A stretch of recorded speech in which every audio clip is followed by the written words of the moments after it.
Bisa berdiri ya. Kita menyanyi sambil berdiri biar Siap, enak. Bu.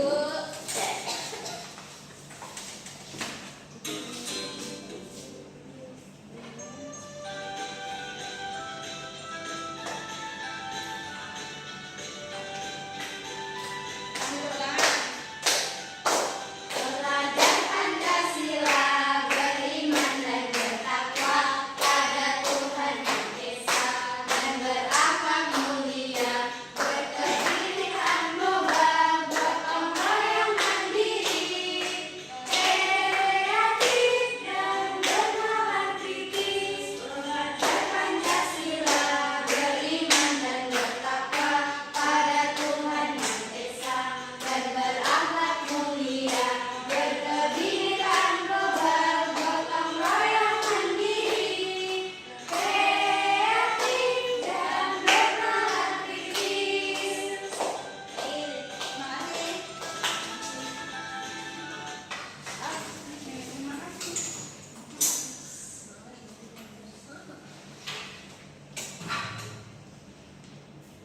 Apakah kalian tahu kita hari ini mau belajar tentang apa? Tidak tahu nih. Hari ini kita akan belajar tentang teks prosedur. Apakah kalian tahu apa itu teks prosedur? Tidak tahu, Bu.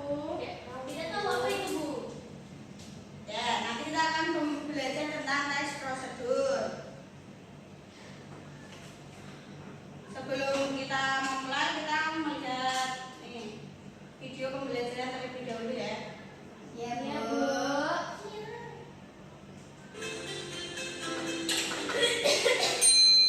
Assalamualaikum warahmatullahi wabarakatuh. Halo anak rupiah. Pada hari ini kita akan membahas sebuah teks, yaitu teks prosedur. Teks prosedur merupakan teks yang sering kali kita perhatikan dalam kehidupan sehari-hari tanpa kita sadari secara langsung. Misalnya saja ketika Anda ingin membuat sebuah masakan, lalu Anda melihat dan mengikuti resep-resep yang tertulis pada buku resep, maka Anda sudah melakukan sebuah teks prosedur. Karena teks prosedur merupakan teks yang berisikan langkah-langkah atau tahapan cara melakukan atau membuat sesuatu. Sesuai dengan pengertian teks prosedur, maka tujuan dari teks prosedur adalah membantu para pembaca ataupun pendengar untuk memahami tentang bagaimana cara melakukan ataupun membuat sesuatu secara tepat. Adapun ciri-ciri dari teks prosedur yang membedakan dia dari teks lainnya adalah: yang pertama, menggunakan pola kalimat perintah atau imperatif. Yang kedua, menggunakan kata konjungtif. Yang ketiga, menggunakan konjungsi atau kata penghubung dalam menurunkan kegiatan atau cara. Dan yang terakhir adalah menggunakan kata keterangan dalam menyatakan cara, waktu, dan tempat secara akurat. Setelah kita mengetahui apa itu teks prosedur dan apa tujuannya, sekarang kita akan lanjut ke struktur teks prosedur. Teks prosedur memiliki empat struktur. Yang pertama, tujuan. Yang kedua, bahan dan alat. Yang ketiga, langkah-langkah. Dan yang terakhir, penutup.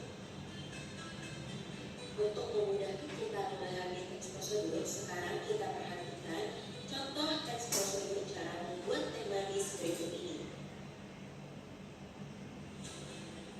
Seperti yang telah kita pelajari tadi, bahwa teks prosedur memiliki 4 struktur teks. Struktur yang pertama yaitu tujuan.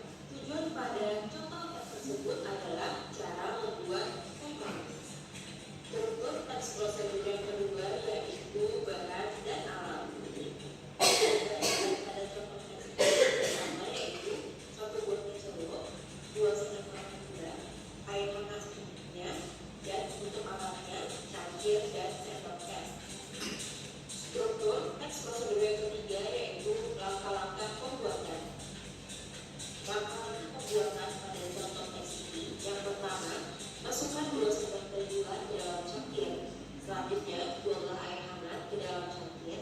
Kemudian masukkanlah teh celup ke dalam cangkir.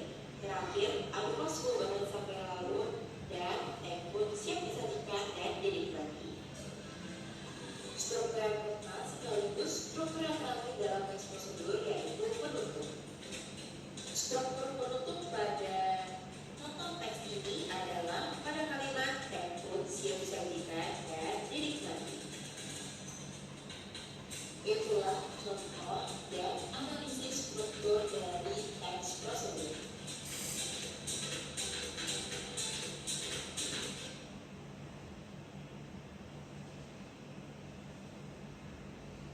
Jadi setelah melihat video tadi, apakah sudah paham tentang teks prosedur?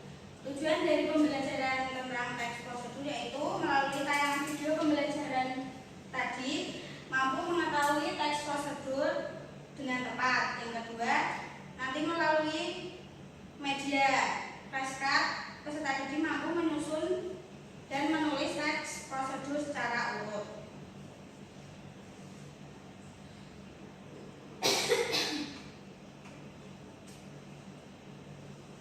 Ibu akan menjelaskan tentang pengertian teks prosedur secara sederhana ya. Tadi kan sudah dijelaskan di dalam video ini secara singkatnya seperti ini.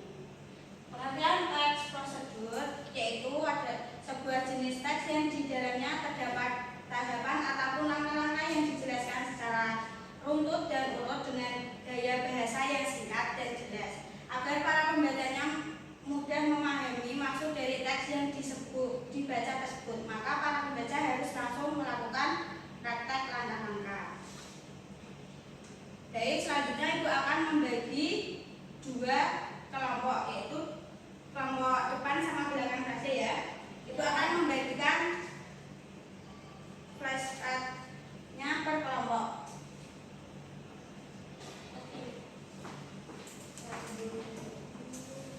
Bu, izin minum boleh nggak? Boleh.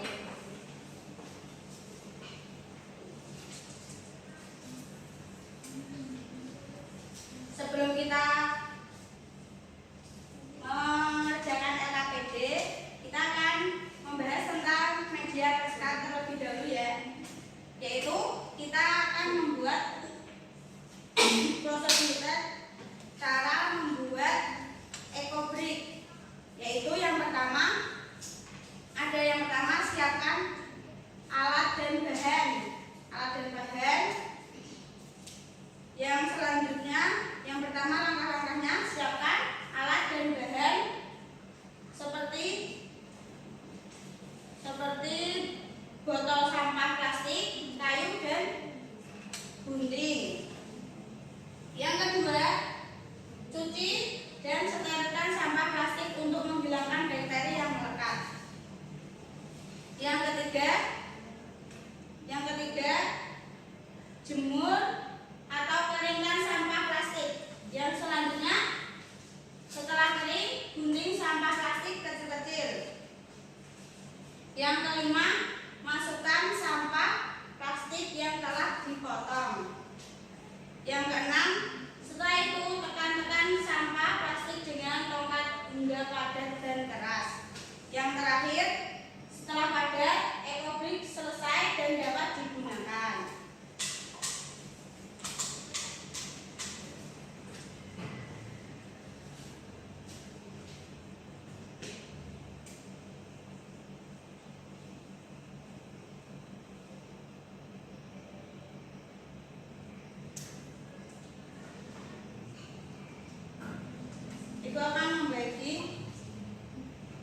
Ibu akan membagi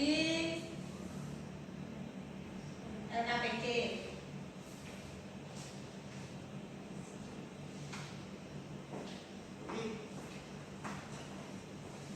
Ini dikerjakan Ya, secara kelompok. Kelompok lagi.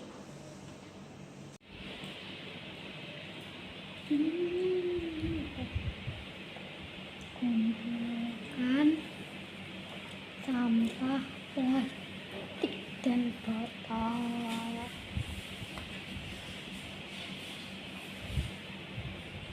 Pilihlah sampah.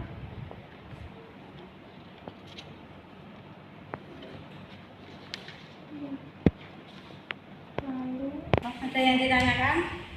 siapkan Shoot, ini ada kesulitan apa enggak? tidak tidak ada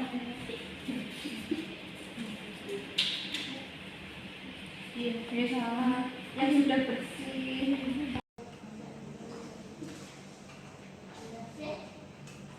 Masukkan botol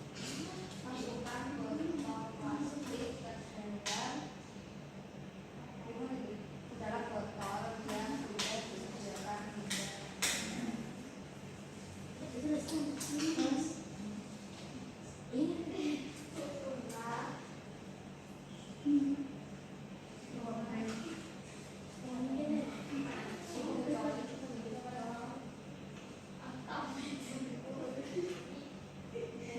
yang berisi, yang sudah berisi, berisi porsi. Ini meja.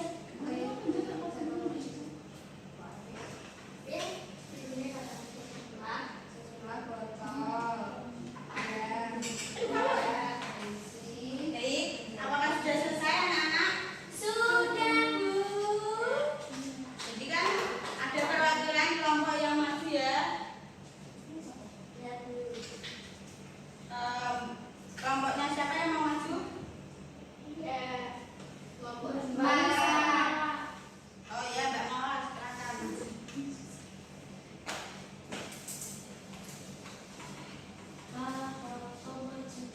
Aku kasih Bu. Saya dari kelompok 1 yang beranggotakan saya Mawar, 2 Safa, 3 Miser akan mempresentasikan hasil diskusi kelompok kami. Yang pertama itu kumpulkan sampah plastik dan botol. Apakah benar kelompok 2 sama atau tidak? Sama. Bu. Oh ya.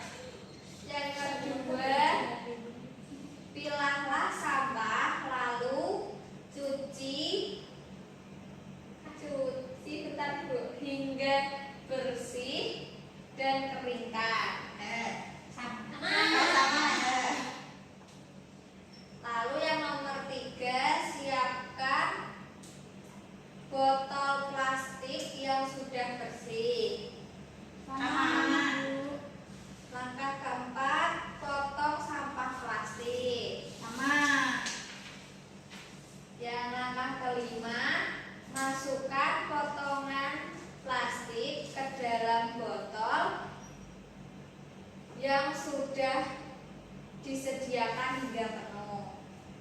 Sama atau beda ya? Beda. Apa yang nomor 2? Masukkan potongan plastik yang sudah disediakan ke dalam botol hingga penuh. Ya, berarti yang kelompok 1 kurang tepat ya. Nanti dibenarkan boleh nggak Bu? Ya. Boleh. Ya. Terus yang terakhir, susunlah botol yang sudah terisi menjadi meja atau kursi. Ya, sama. Ya, tepuk tangan buat Bapak Ibu.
Baik,